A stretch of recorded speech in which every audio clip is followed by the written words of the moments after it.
היי, מה זו שיטת הטיפול פסיכודרמה ולמי היא מתאימה? אז בדרך כלל שולחים לטיפול, יושבים על ספה, מדברים, נכון? המטפל שואל שאלות, המטופל עונה ומשתפים. סיבה שבגללה הגענו לטיפול ומנסים לפתור את זה באמצעות שיח ושאלות שפותחות את החשיבה ואת התודעה.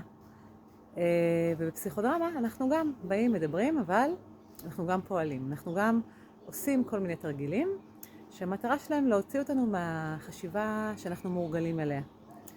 והתרגילים האלה, שזה בעצם יכול להיות לשחק את עצמנו בעתיד, כפי שהיינו רוצים להיות, זה יכול להיות לחזור רגע לעבר ולהציג את עצמנו מנקודה מסוימת בעבר, וזה יכול להיות לעשות משחק תפקידים עם דמות מסוימת בחיים שלנו שאנחנו חווים איתה משהו חיובי או משהו שלילי.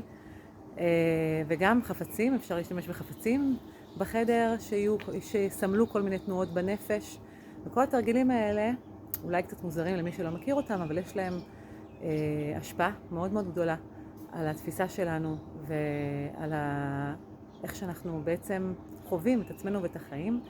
ופה יכול להתאפשר השינוי המיוחל שאולי לא נוכל להשיג אותו בשום דרך אחרת.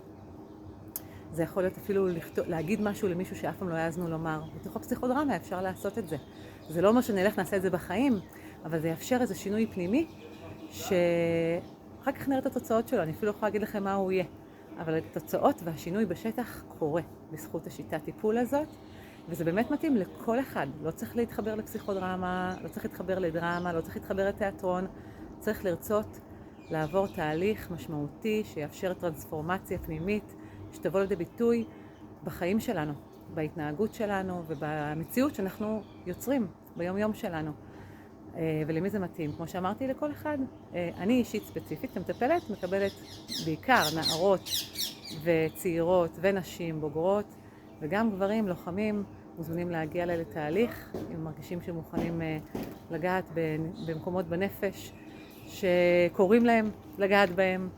אז ואני פה בשבילכן כמובן, ויש עוד מאות מטפלי פסיכודרמה ברחבי הארץ שישמחו להעביר אתכם את התהליך המשמעותי והעוצמתי הזה. זה פסיכודרמה, תזכרו את זה.